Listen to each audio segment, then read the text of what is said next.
I'm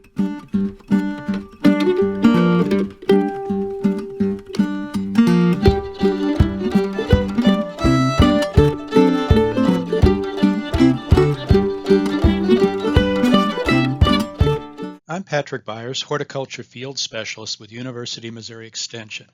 Thank you for joining us for our video, Home Maple Syrup Production. I'm thrilled to be joining Henry Whitener of Trace Creek Farm, Master Home Syrup Maker, for tonight's presentation. We'll first start with some introductory material on maple syrup production. Then we'll visit Henry's sugar bush. Then we'll visit Henry's sugar shack. Then we'll actually go through the process. We'll start with boiling sap on the first day of our time together. Then we'll continue boiling sap on the second day. Then we'll finish the sap, we'll bottle it, and we'll end up enjoying it. So thank you very much for joining us, and I hope you enjoy the video. I'm Patrick Byers, Horticulture Field Specialist with University of Missouri Extension. I'm so excited to be here with my friend Henry Whitener and to learn about home maple syrup production. Henry, tell us about why you're interested in maple syrup and how long you've been doing this. Well, I've been doing it for about 5 years, and my interest is makes good Christmas presents. True. And also I give it to friends. My kids like it, grandkids. It's something that I like to keep going, and I just kind of like it doing it, and gets me out of the house in the wintertime. Very good, very good. Thank you. You're welcome. Now, what is the sugar bush? Well, the sugar bush is the collection of trees that the home syrup maker taps. In other words, drills a hole in, places a tap, collects the sap that flows out, and then this sap becomes the raw material that will eventually become syrup. In our video, we'll be focused on sugar maples, but other tree species can be tapped as well. American black walnut, sycamore, soft maples such as silver maples, and perhaps other tree species as well. In this portion of the video, we'll be talking about selecting a good tree to tap. We'll take a look at some different types of taps. We'll actually go through the process of tapping trees using both a hand brace and an electric drill. We'll talk about the best time to tap trees and to collect sap, and then we'll actually collect the sap from Henry's sugar bush. So now we're out in the sugar bush, which is kind of an interesting term, right? Yes, but, it is. Tell us about your sugar bush, Henry. Well, this is a little bottom down here. There's a little creek on the side of it there, and there's several hard maples in here. So do you tap mainly hard maples? Yes, that's all I tap. I've got some soft maple that I could, but the soft maple will have a lower sugar content than the hard maple will, and it takes less boiling down. So how do you tell a hard maple during the winter? That's a good question, Pat. Generally by the bark, and I don't know, I'm sure if you had a forester down here, he could explain it a lot better than what I can. Well, I'm sure you're out here during the growing season. You pretty much know which of these trees are going to be hard maples for tapping. And do they have to be a certain size before you tap them? Well, they always claim, if I can get it right, 12 to 10 inches, one tap. Mm-hmm. 12 to 16 inches or 18 inches, 2 taps.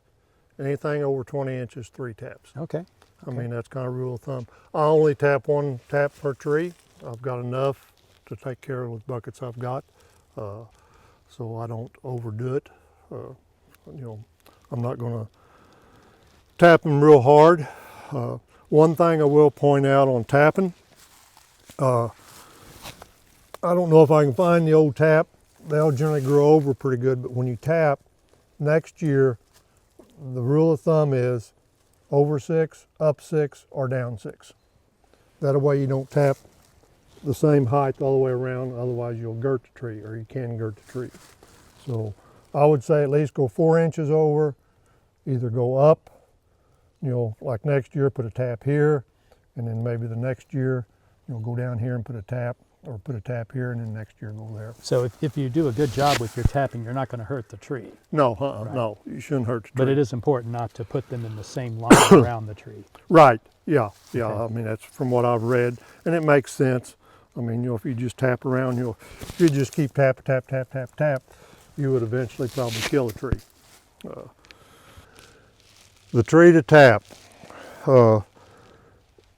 What I've been told, this right here, I kind of call this my mother tree down here in this patch of woods down here, of the maples. Basically, you want a tree that is a shade tree. You want a lot of branches on the top. You want a lot of buds up there, because the more buds you have on a tree, the more sap is required. Basically, the buds tell the roots, I need something to eat so I can make leaves or whatever. And so basically, you want a nice tree, a nice branch out. Them will generally run better than just a straight tree, what I call a log tree, where you have a nice straight stem, a little top. So this one right here has been a real good tree for me. It generally runs really good. Well, Henry, the purpose of the tap, of course, is to help collect the sap as it comes out of the tree from the hole that you bored into. And we've got several different kinds of taps here. I think these are pretty cool. So if you don't mind, talk us through the different types of taps. All right, well, from what I've heard, this is an elderberry deal. Most of them, they're solid, but they got a little puffy. So you clean them out, you drill a hole, you put it in there, put a nail in a bucket, or put a nail in the tree, hang a bucket on the nail. So that might have been the way that our ancestors probably tapped so. trees, yeah. I'd say that was, didn't have money. Then they came out with these right here. This one right here, a neighbor of mine had it, and it's probably over 100 years old. Those are pretty cool. So this would be pushed into the tree, and then you'd hook your bucket on this hook here, and then the sap would drip down into the bucket. Yeah. Yeah. But it's been rusted, and I cleaned them up, and so I just put them in my house. Mm-hmm. So made out of cast iron. That's probably what they would have used 100 years ago, or even further. Well, yeah, it ain't no telling how long it was. That's pretty cool. And then these three here are newer ones. These are the ones that I've bought. This is plastic. These two here are metal, and they basically work the same way. This right here's got this right here you hang a bucket on. This right here's got a little hook you hang the bucket on, and it drips in there. One thing you want to do, which I like my buckets better, whenever you do that, you need to have a roof over it. Keep the rain or whatever junk out of your sap as much as possible. So is there a standard size hole that you drill in the tree to accommodate these taps? 5/16. Is that the same for all of these taps? This one right here, Maybe probably not a for little that older one, yeah. little deal. And then these right here, you just look for a 5/16 or whatever size. Stem little fit, right, right. Yeah, but the newer taps, I think 5/16 is what you use taps. And when we tap them in there, you drive them in. You don't drive them in hard. You just kind of tap them in. And I suspect our ancestors probably used a hand brace and bit to drill it. But yes. What do you use? I do a little cheating. I use a cordless drill. Okay, very good. Let's see what tapping is like on a tree now. All right, let's go tap.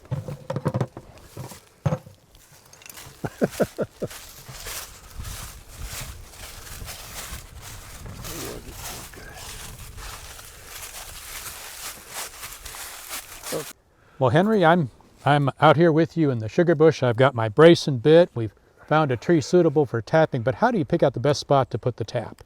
Well, it depends on if you're using buckets. You want to make sure it's high enough that your bucket's not on the ground. The way I do it, I have them fairly low, and I keep my buckets down. One thing you want to kind of watch for, they always say, and it makes sense, look at your roots. You got this root coming up through here. You're going to have more sap flow through here than you will probably here. That's the way I understand it. But you also got to remember, once you get one tap in, this tree has not been tapped, so we can tap it anywhere we want to. So we're going to use that one there. We're going to come up here, probably about right here, Pat. All right, so this is the spot right here. That's it, right there. Okay, so I'm going to go ahead and again use the brace and bit, but how deep do I need to go into the tree? Well, some of the taps, not very deep. I like to go 1.5 inches. Inch and a half. And So basically, it's about this far here, right? yes. On the thing. Okay, so we were looking at right here, correct? Right. All right, well, let's go ahead and get this hole tapped.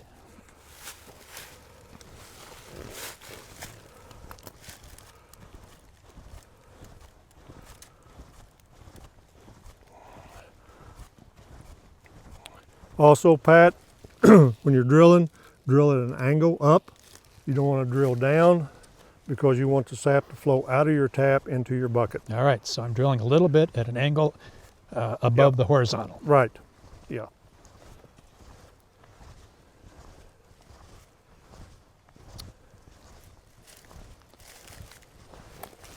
All right, I think I'm getting into where it needs to go, Henry. I think so too. And it looks like we've got a little sap trying to run out of that. Yeah, there's definitely some moisture here Yeah. in the sawdust we brought out of the hole. Yeah. You might run back in there and just kind of clean the hole out a little bit.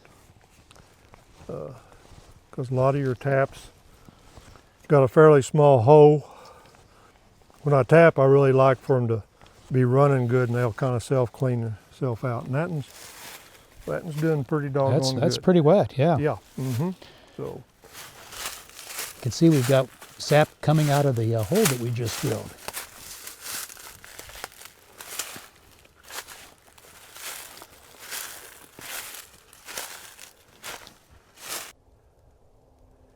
Okay, we've got the tree tapped, we've got the hole drilled, and we've got some sap coming out. What's the next step? well, pick out the tap you're going to use or whatever, and you stick it in there. Should have a hammer, but a rock works just as good. And you just kind of easy into it. And as you tap, it makes a little bit of a noise. And then once you kind of get it in there, because you want to seal around that where that doesn't leak out there. And that should do it.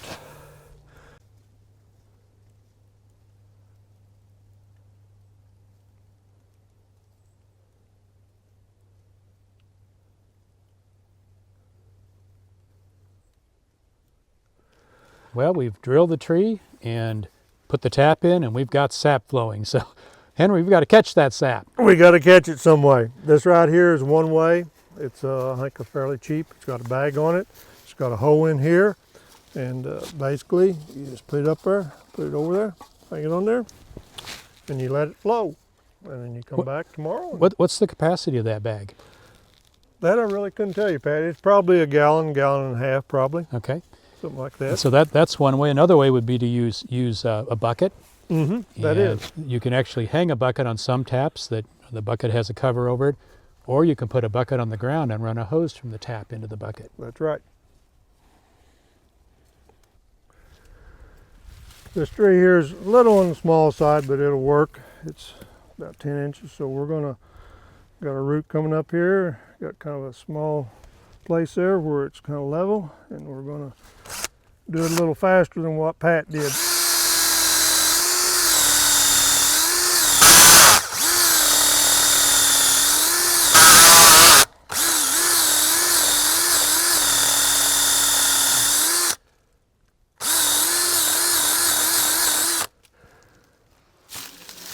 Well, that right there ain't running like the other one did. What we're going to do a cheap bucket type deal here. You can save your 5-gallon milk jugs, and you can put them in there. Put your tap in there. And then we're going to take our hammer, and we're going to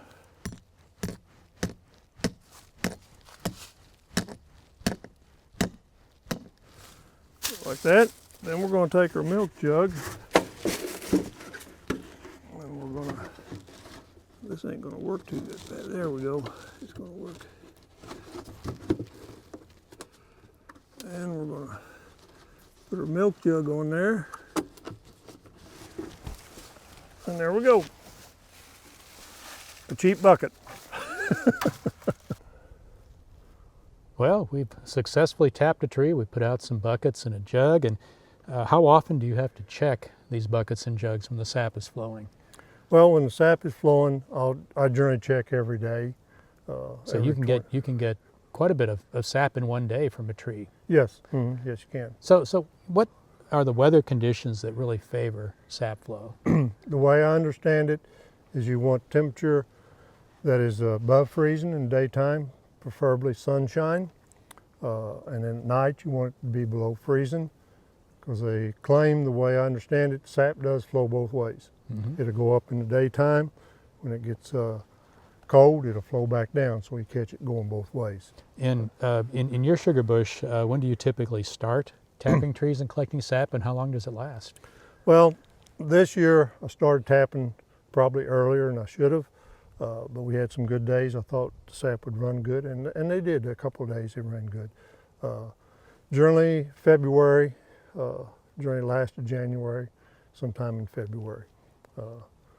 You know, I said it before, and you know it, Missouri, you never know about Right. Missouri weather. So you could start collecting as early as, This year I started tapping right after Christmas, and then as late as, March. I have tapped in March. They claim your first sap is your clearer sap, grade A syrup as they call it. Your March or your end of the season is your darker sap. So it's less grade, doesn't demand as much on price-wise on the market. So generally just try to catch a week or two, and hopefully you have good weather. Very What you good. can do too, also I've heard, and I've tried it this year, is if a tree doesn't run, it quits running, if you go back in and re-drill it, you can kind of open it back up and it'll run a little better. so re-drill the same hole, Right, the same tap? yeah, yeah. Just because, you know, basically we're putting a wound on the tree, and the tree's going to start healing probably as soon as we get through drilling, and it will heal up. And some of the holes you can go back. Some of them you can find fairly easy. Some of them you can't hardly even tell from year to year. They'll heal over. So, all right, now we've got our taps all in. Hopefully had good weather for the sap to run, and we'll find out how things have gone. And generally, come up here, keep a rock on the bucket to keep it from blowing off. Basically, pull that down, pick it over, put it in another bucket, put it back, put the lid on, put that on, make sure we didn't do nothing with our tap up there, didn't lose it, and then All right, well, working our way out. I can go ahead and tackle these over here. Yep.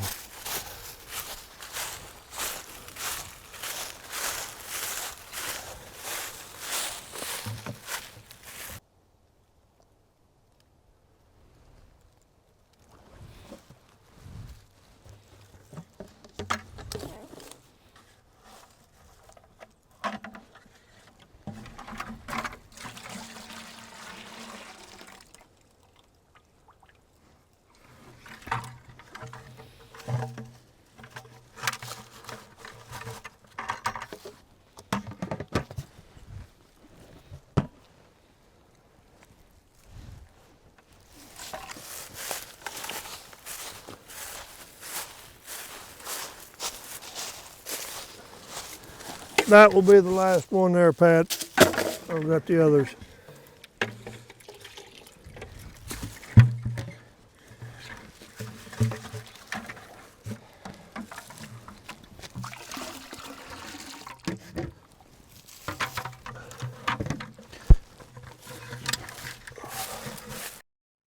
The sugar shack is where the magic happens, where sap becomes syrup. Now, the sugar shack can be elaborate or it can be very basic. We'll spend a little time in Henry's sugar shack taking a look at his equipment and also the furnace that he has developed, which provides the heat that boils the sap that becomes the syrup. Okay, this is Sugar Shack, what I have. I built a shed. I've always wanted to make syrup, and I wasn't going to do it outside, so I did build a little shed here. Inside is my furnace. I've got my pans on there. I've got my pan that I cook down with. On the back side, you'll be able to see a little later probably what I call a warming pan. And to me, that's very important when you're cooking, is to have some place where you can preheat your sap before you put it into your pan to cook down. On each side there, I've got firewood. I stack it inside to kind of keep it dry. Over here, there's another stack of firewood that I've got. What I do, I use slabs. It's not ideal, but it does work. And I'm going to burn them anyway or get rid of them. So this is a good place to get rid of them. So we'll go inside.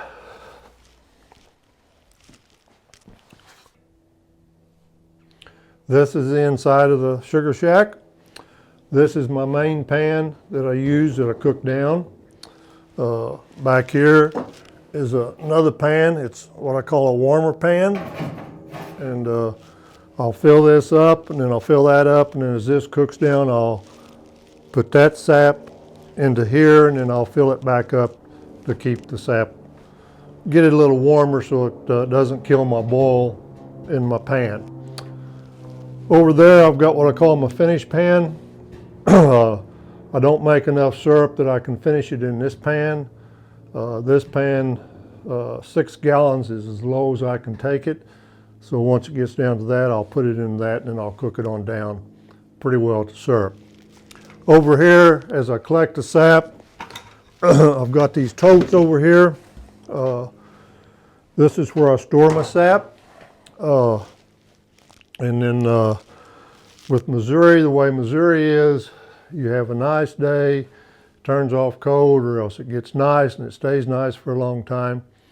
You do have to worry about your sap spoiling. It will spoil if the temperature gets up there and it stays up there for a while. One thing that I've done is I'll take these bottles and I'll freeze them. And if I think it's going to get too warm, I'll just toss them in there for ice. And that seems to work out pretty good for me. And so this is another little handy deal that I really like. We can do that later, but I maneuver my sap around with it, take it from one part to the other. This is my furnace. Basically, I had the furnace made. I know a guy, he's a millwright, and he's retired, and we talked about syrup. And this was a 55, or not a 55, but a 300-gallon gas tank. And when I bought my pan, I took the tank up there to him. He cut the top off where my pan sit right on top. He flipped the back side over for my chimney stack and made me a door. The door's not quite like I'd like to have it. It's a little heavy, a little awkward. But anyway, it works out real good. I like it. It works for me, and I guess that's all that really matters. The process of making maple syrup is pretty straightforward. We start with sap. Sap is dilute. It has a sugar content of perhaps 3 degrees Brix. Through the process of boiling, we draw off the moisture, and when the process is finished, we have maple syrup, which has a degrees Brix of somewhere between 67 and 70. So a lot of concentration takes place during the boiling process. In this part of the video, we'll take a look at the first day of boiling sap. We'll take a look at filling the pans. We'll talk about using a refractometer, which is an instrument that measures the sugar content of the sap and eventually the syrup. We'll talk generally about making syrup. We'll see the process of skimming to help start cleaning up the syrup. And then we'll talk about adding additional sap to continue the boiling process.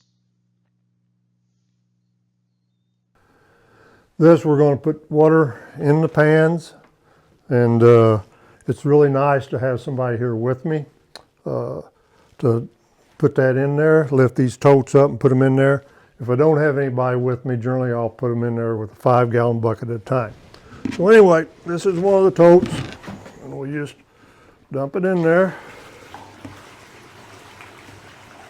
And this pan right here will generally hold right at 50 gallons of sap. And that's a little over a gallon of syrup, or should be. And then I'm going to go ahead and put this bucket here in my warmer. It holds about 5 gallons. And then I'll be done with that. And then I'll get another bucket out of here to make that a little lighter. And then I'll have my helper here. We'll take this, and I don't recommend doing this once you have a fire going, because if you put it on here and that's hot with this plastic, you're liable to burn your my storage tank here, or my tote here. So anyway, we've got water in our pans. That is one thing you want to make sure when you're cooking syrup, which you probably already know, never have a dry pan over a fire. You'll ruin your pan pretty quick. So always keep water in there or sap in there or something in there to keep from ruining your pan. So anyway, this pan right here, I bought it at a farm auction. I was lucky enough, got it fairly cheap. That's probably a pretty expensive pan. That's, can't think of the metal of it now. But anyway, stainless steel.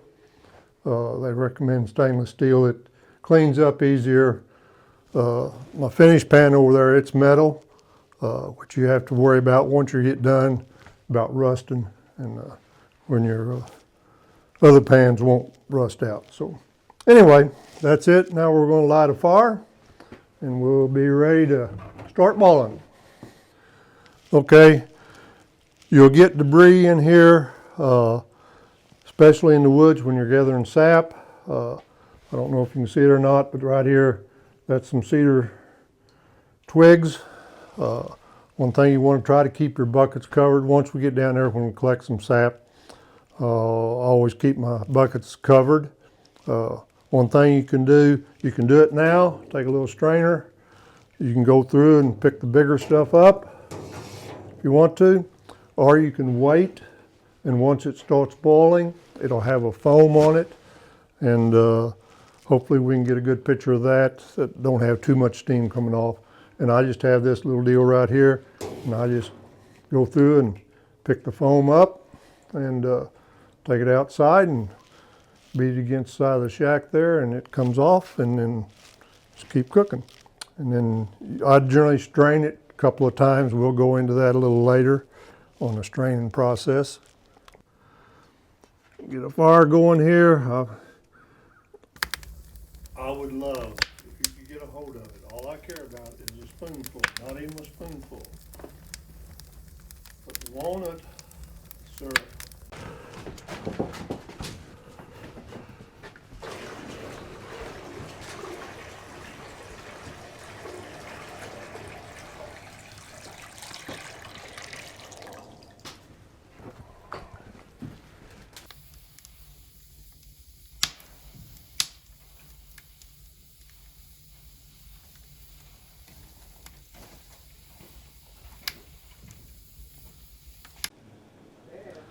All right, we've got a little bit of a boil going here. We'll put some more wood in here in a second. Two things that need to do, or I do, is one, you can stir it. I got a little paddle here I made out of sassafras, and kind of move the sap around, get hot spots, cold spots, and kind of keep it off the bottom. I like to think that if it sets on the bottom, it could scorch. Some people will argue that with me, so whatever. But anyway, I'll stir it a little bit. Another thing I think is pretty important is skimming. Just to get a little sieve or something, and the foam that's on there, you can go through and pick it up, and that's what it will look like. You'll catch a lot of dirt, a lot of stuff, leaves or twigs or bugs or whatever that is in there, sometimes even ants. You may see ants in the buckets when we go down and gather them because they like the sweet stuff. And basically, and then pound it on the side over there, and just kind of cleans the syrup up a little bit. We don't have as much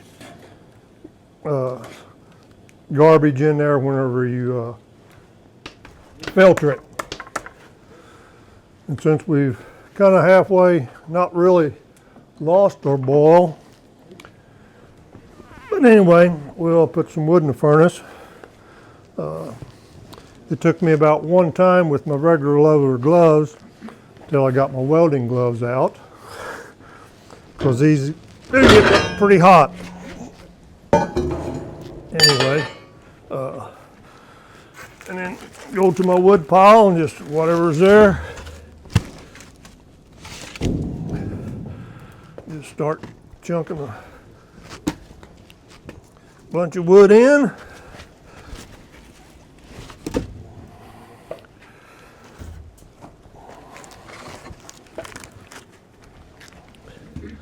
Some people really like a hot fire. I guess I'm a little scared of fire. I just like to keep my boil going. If I can keep my boil going, then I'm happy. And lots of times you'll have a good boil, you'll put in fresh wood, especially if it's a little wet or a little green, you'll lose a boil till the fire catches back up. And then I'll put my door back on and then let it set for a while. This little instrument right here is a refractometer. It measures the sugar content of any liquid that you want to do. So what we're going to do, we're going to take some sap that we've collected, and I'm going to test it and see how much sugar is in it. Just take a little bit, put it right on the end of it there. Close the lid down, put it up to the sun, look through there, and where the blue and the white come together, we're just a little bit over 3% sugar. So that's what we're starting out with when we put it on the pan. I will use this fairly often through the process, because what we're doing is we're putting it on here and we're boiling the water off, leaving the sugar in there. And for maple syrup, to be maple syrup, it has to be 67% and not over 70% sugar. It's just a guide that they have, which anything is graded. If you get over 70% sugar in your syrup, it will start to crystallize in the bottom of your jars or whatever you're canning it in. And I have done that before. I think one time I got it up to 72. And after about 4 months in the jar, you can see little crystals starting in the bottom of it. And that was kind of neat, because basically it's candy. And someday when I get brave enough, I'm going to try to make candy out of this, but I'm not brave enough just yet to do that. So anyway, that's something, a nice little tool to have. You don't need it. There's other ways of doing it. I'll talk a little bit about that as we go along the process of making it. And once we get down a little bit farther, one thing I will say right now though, you can dip some out in what they call the apron effect. If you look at that, how it just runs off, I mean, it just kind of runs off. Once it gets down to sugar, it will call what they call an apron effect. It will come down, it really won't come to a drip. It'll kind of come off and apron down. And that's kind of how the old timers used to do it. That's how they could tell that it was syrup, is when the apron effect. The warmer pan I told you earlier, which it's steaming. There's a little steam coming off of it, so I mean you're evaporating that, but it's not boiling and probably won't boil. So anyway, this pan's getting a little on the low side, so I'll take my little scoop and then I'll just dip it from there into here, and hopefully I don't kill my boil in that too much. But I think it makes sense that if I can put sap in there that's 100 degrees over sap that's about 40 or 50 degrees, it keeps your boil going. And then I'll dip into there, and then whenever I get this pan down fairly low, about one more scoop here, and then I'll take my 5-gallon bucket and Dip over in here where I have got more sap. And I'll fill my warmer pan back up.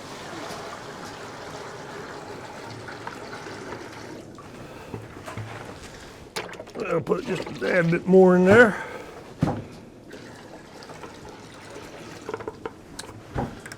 And then, now it's a waiting game. Okay, right now I had enough, probably 40 gallons, 45 gallons maybe, of sap that I had up here when we started. We will run our buckets again this evening. Hopefully we had a good run last night, yesterday and tonight, last night and tonight. That will probably be about a gallon. They claim 35 to 50 gallons of sap makes a gallon of syrup. So, and I think that's, to me, from what I've figured out, making it about 45 gallons of sap makes a gallon of syrup. And that all depends upon your sugar content of the sap. There is different maple trees. We'll talk about that a little later when we get down. We'll tap a tree or two. You got what's called soft maples. I think there's 3 or 4 soft maples, and you got your sugar maple. Your soft maple will be a lot less sugar content. It will generally run about 1 to 2% sugar, where this right here is running over 3% sugar. So it takes less boiling with the hard maple over the soft maple. And one of the things I read in a book one time, they always said that the soft maple was a poor man's sugar or maple syrup. The hard maple was a rich man's, because when they came over here, your hard maple logs are worth more than your soft maple logs. So the poor guy sold his hardwood or maple, hard maple, and your rich guys sold the soft maple and kept the hardwood for syrup. So I don't know if there's any truth to that or not, but it makes sense.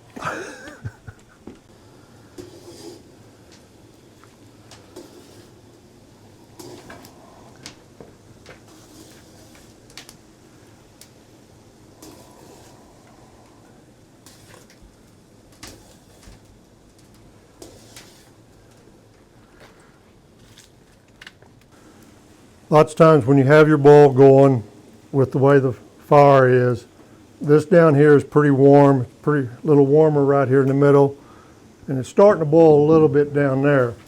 But lots of times you can take and just kind of stir it around, get your hot sap where the cold is and the cold where the hot is, and to kind of keep it more boiling, because the way I understand it, the more surface area you have, the quicker you'll boil down.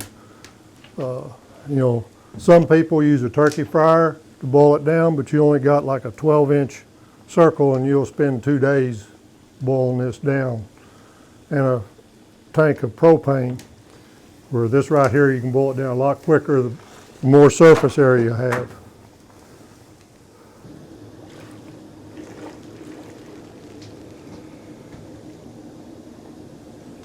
Okay.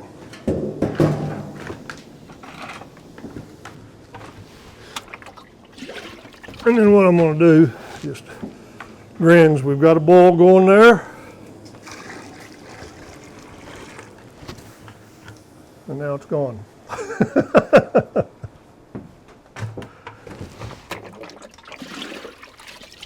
And it's kind of neat. You can tell kind of when it starts to boil. If you listen to it, you know, it had that little simmer, and then it'll start back up and get boiling again.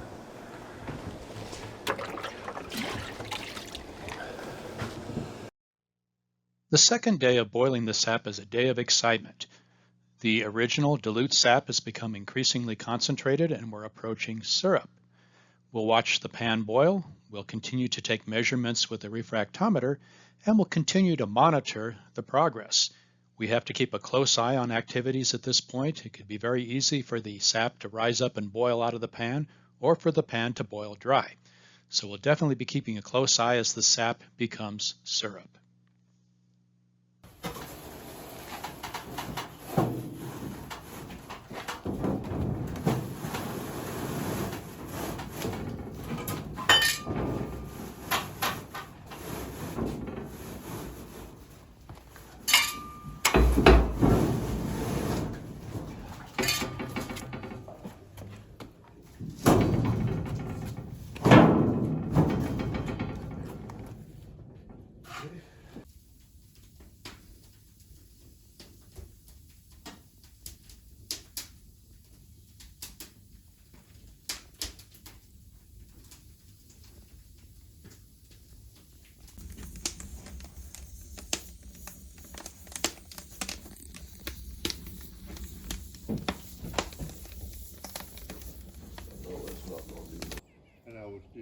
Put that second roof up there.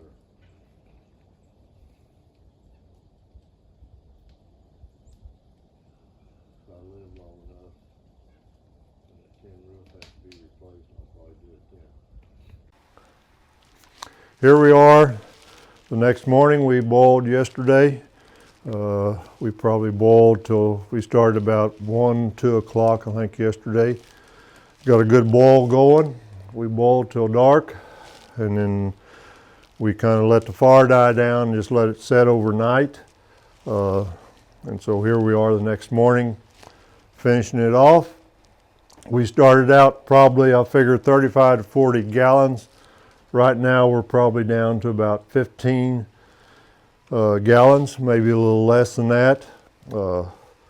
And we're about done with this pan, because I always kind of check it, the low or the high part of the pan, which we got probably a ½ inch to it yet, so we'll keep boiling in this. And once our boil gets going, we'll get that down fairly quick. We'll check the sugar content of it, and with our little handy tool there, and get a little bit on my finger, put it in there, and check it. And we're right at 10% sugar. We started out at 3.5% sugar, so now we're down to 10% sugar. So we still got a good 55% to get it down to, or boil down to, where we have about 65–70% sugar to make maple syrup. And so it's just kind of a waiting game. This point in the whole process, I like to be up here pretty well all the time, because it gets kind of critical. You don't want a dry pan. We'll take it off, we'll filter it. We'll go through that once we do take it off, how I filter my sap. So it's just kind of a waiting game, and get a good boil going, which you can see the steam here coming off. Good old water leaving, and the sugar staying behind. Well, we're hanging out here at the sugar shack, and we're about halfway through the boil, and you got to keep a close eye on the sap at this point. But I can't think of a better place to be than on a cold day than in a warm sugar shack. And Henry's going to make me some maple tea. All right, basically we just reach in there, get a little sap. If I can see your cup there, from pour it in there. There you go. And of course, the sweeter you want your tea, the longer you wait into the boil. That is correct. So we'll pour a couple more cups here.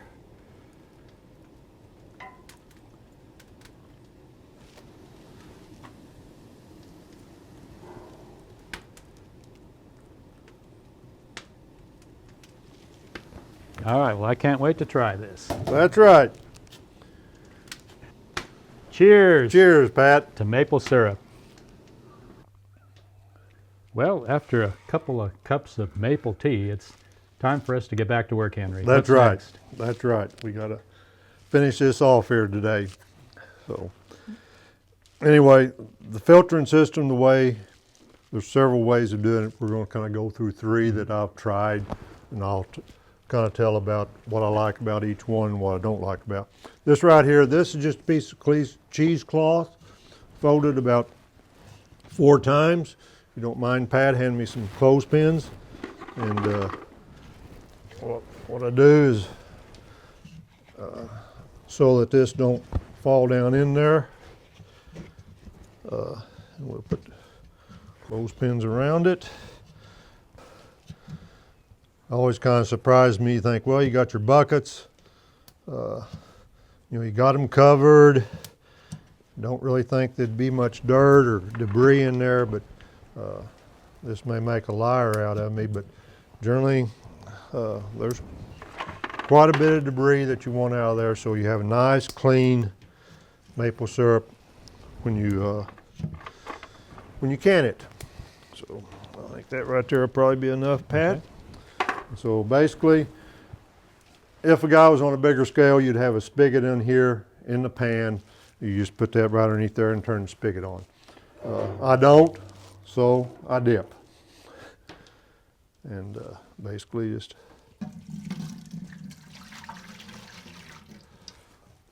it's kind of a slow process, I guess, but anyway,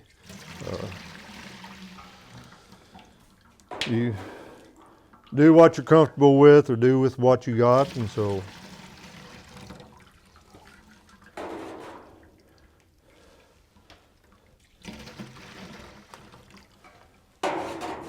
You can already see color in that.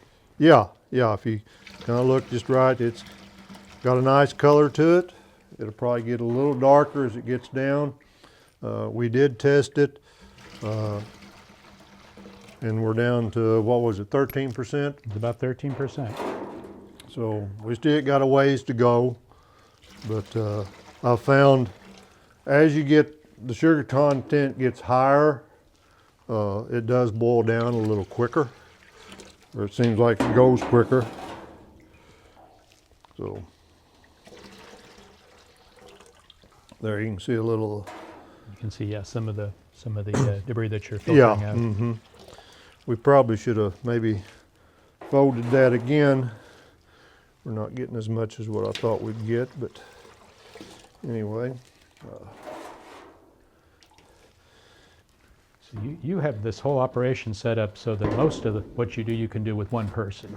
Well, that's kind of, it's kind of nice because most of the time when I'm doing this, I invite friends over. It's kind of a fun day, get to catch up on things,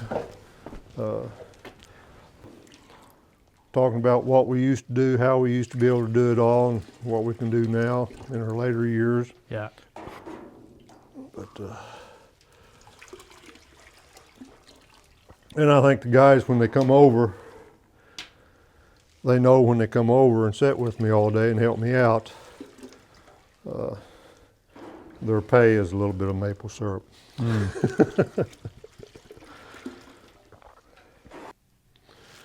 Well, we've about got done with my big pan, so I'm dipping it out and filtering it, and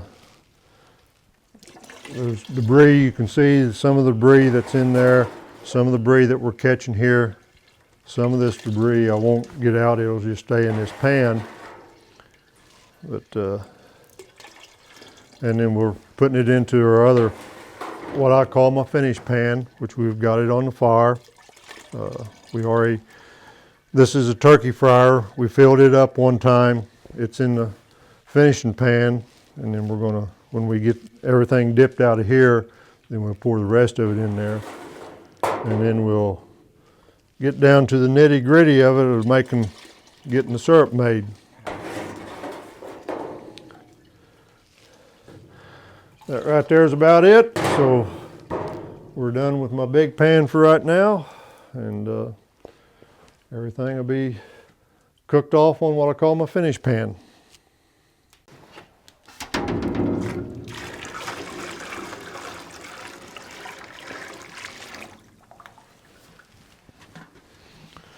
All right. So that, We've got, I don't know if that may work out. Don't think it is, so.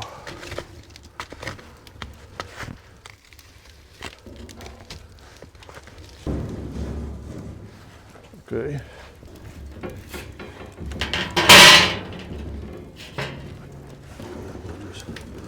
Just kind of set that like that.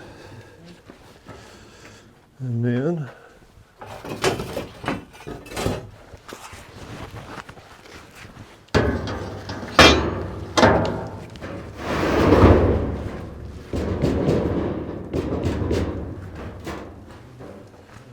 we're in business. Now we've dipped everything out of the big pan into here. We started out probably with close to 40 gallons of sap. My big pan probably 6 gallons is what we figured out that when we dipped out of there to put into my finish pan. So there's 6 gallons in here. And we should come up with hopefully a good gallon, maybe a gallon and a half of maple syrup. So now it's just kind of a waiting game. We'll get this boiling. It's getting ready to boil now. I can hear it. It's kind of neat whenever you are boiling, or before it starts to boil, you can hear it. And we'll point out, hopefully you remember the bubbles that we talked about. The bubbles will start showing up in here. Hopefully we can get a video or a picture of the bubbles as it gets more to maple syrup. So anyway, it's just kind of another waiting game. Drink our tea, enjoy ourselves, enjoy the company that's up here with me. And okay, we talked earlier about the apron effect, and we showed you a little bit of when you get some on there, when it drips off, it's still dripping. If a guy could have them all together, it's dripping a little slower, kind of a more of a deal. And once we get to syrup, once we get down a lot farther, they call it the apron effect. It'll kind of roll off of there rather than just run down kind of, that there's just kind of a stream there. And we'll take some more videos of that later on when we get closer to sap. Right now we're still at probably a little below 20. But that tells you your sugar content is getting thicker, and that's just one way of telling that you are getting closer without the fancy instruments. Okay, now we're down in our finished pan. We're getting down fairly low. That kind of gives me an indication of how much we got in there. We still got a little bit. So this is kind of, to me, is a critical point of stirring.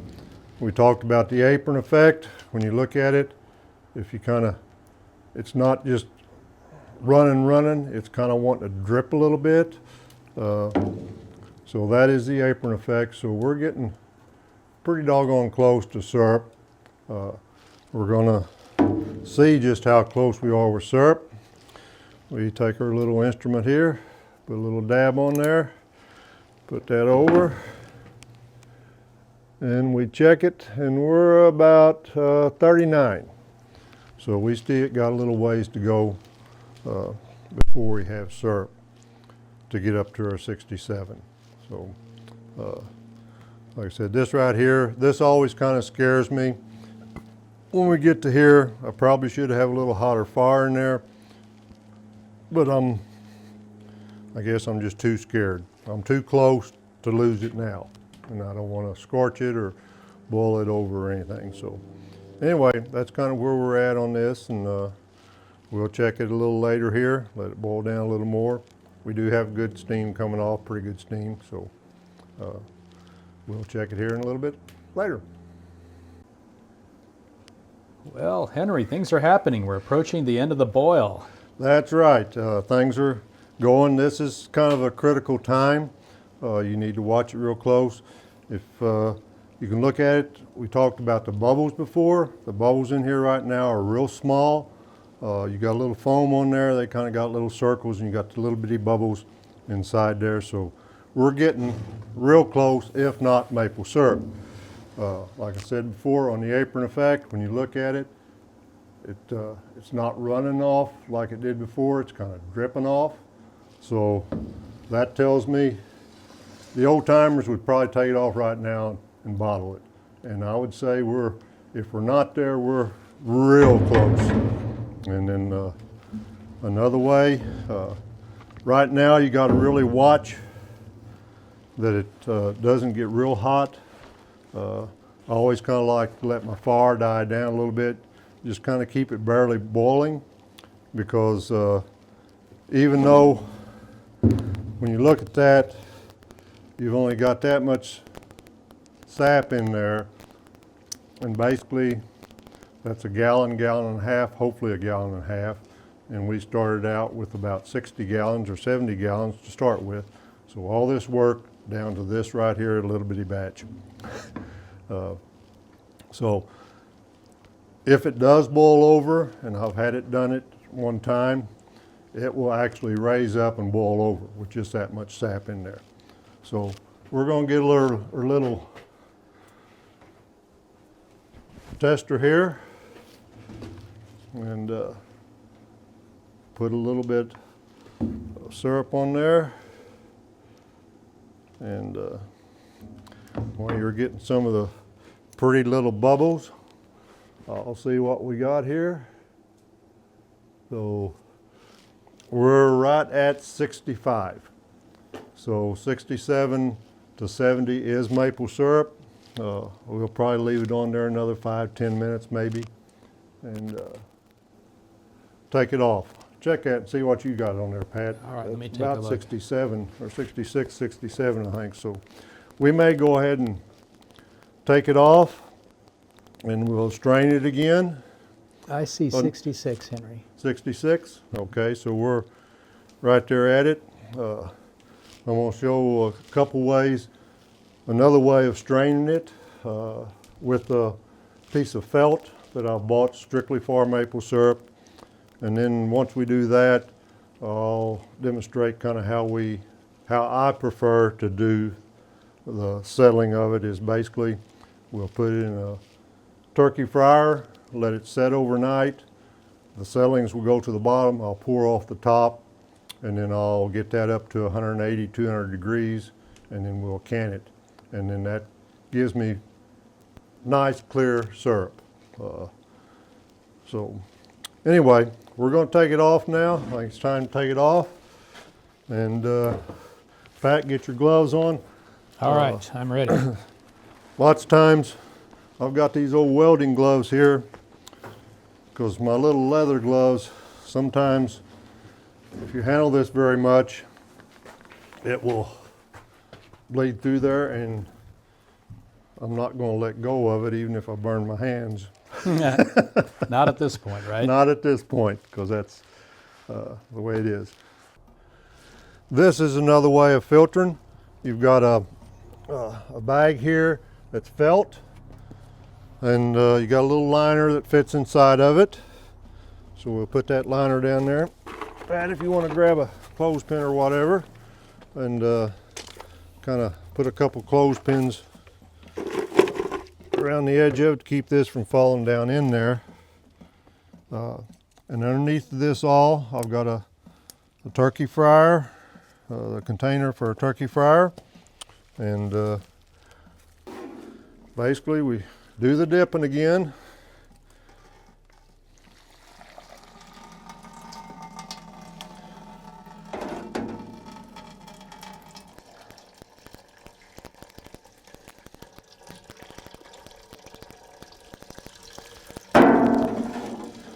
I don't know how well you can see that, but to me that's got a nice color to it. And licking the old wood spoon there, Pat, tastes pretty good, didn't it? Yep. So.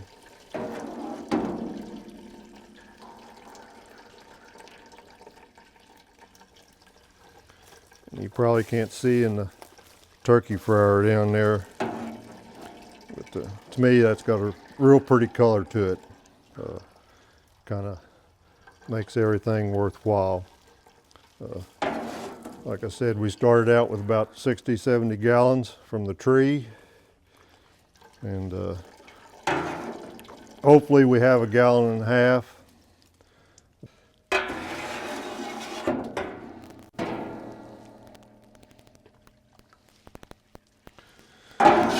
All right, I think that's probably going to be about it. There's still quite a bit of sap in there, but it's still dripping, so we just kind of let it drip there, and you can skip this step right here if you're making and you don't have the filters. You can do it with cheesecloth again. I've done that several times with cheesecloth. But to me, I almost like just take it out of my finished pan, put it in my turkey fryer, just let it settle, generally like overnight or whenever, and then I pour from the top over and leave the settlement in the bottom down there, and it makes a nicer in a jar. I won't throw away what is in the bottom of that. I'll use that myself, but when I give it away for presents, I like it to be a little clearer than what I have made. So anyway, that's we've got syrup, Pat. We've got syrup, Henry. This is But- great. Yep. Well, we finished the boil, we finished the syrup.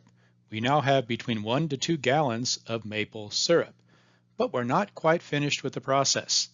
There's always some dissolved solids in maple syrup. If you allow the syrup to cool, these solids will settle out, and then you can draw off the clear syrup, which will be a higher quality product. The next step is to reheat the syrup and bottle it. And when we're finished bottling, we now have a shelf-stable container of maple syrup. What's the final step? Well, to eat it, of course. And we'll join Henry as we enjoy maple syrup on breakfast pancakes. Okay, now we have got maple syrup.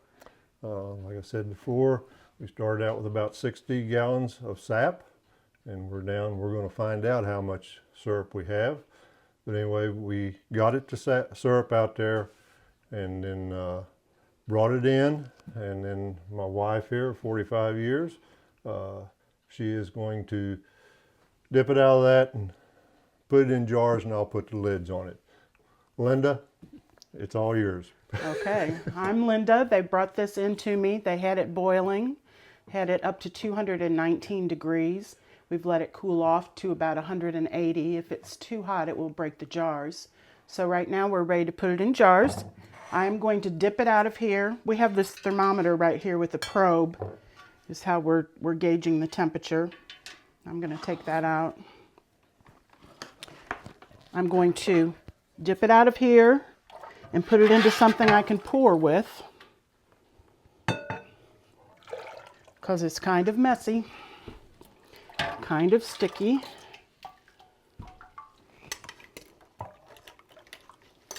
I'm going to put it in the jars, which are new. If they weren't new, I'd have them washed and sterilized.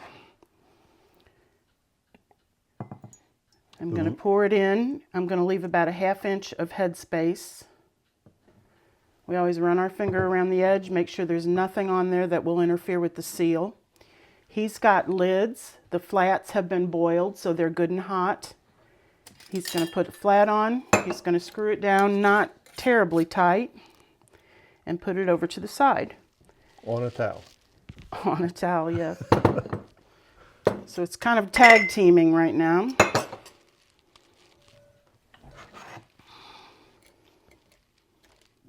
After we get all of these jars filled, I'll lay a towel over the top of them so they don't cool off too fast. Cool off nice and slow, and that will help them seal. The air inside contracts and pulls the lid down and seals them. And it's kind of fun. About 2 hours later, when they're cooled enough to start sealing, you'll hear pop, pop, pop. And that's the jars sealing themselves.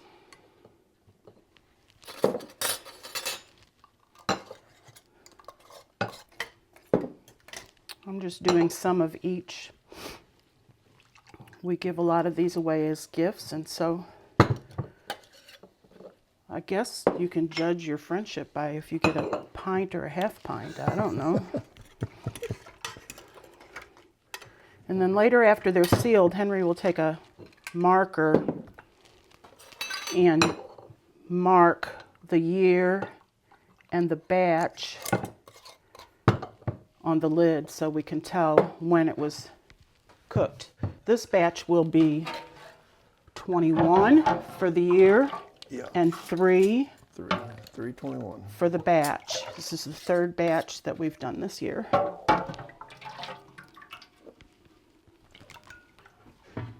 There we go. Want to get every last drop, of course. That's right.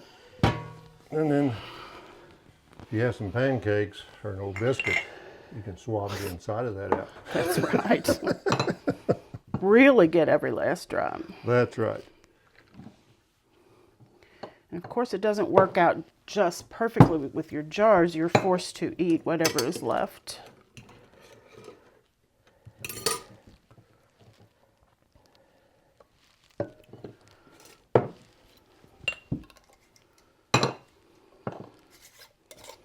Or maybe it's Pat's lucky. Oh, you're gonna come out right? So No, we've got enough for a pancake or two. You can fill him up a little more, can't you? No, I don't want to fill them too full. That might mess up the seal. There's a little. That'll be good. Okay. All right. That's how we do it. Okay. So, 12 hours of cooking and 12 hours. Yeah, 12 hours. So, time we started to boil, we've got very pretty syrup. It is pretty syrup. Yep. So. All right, well, when you're up making the syrup, this is what it's all about. A good woman makes you pancakes for breakfast, good old maple syrup, and we pour it over there.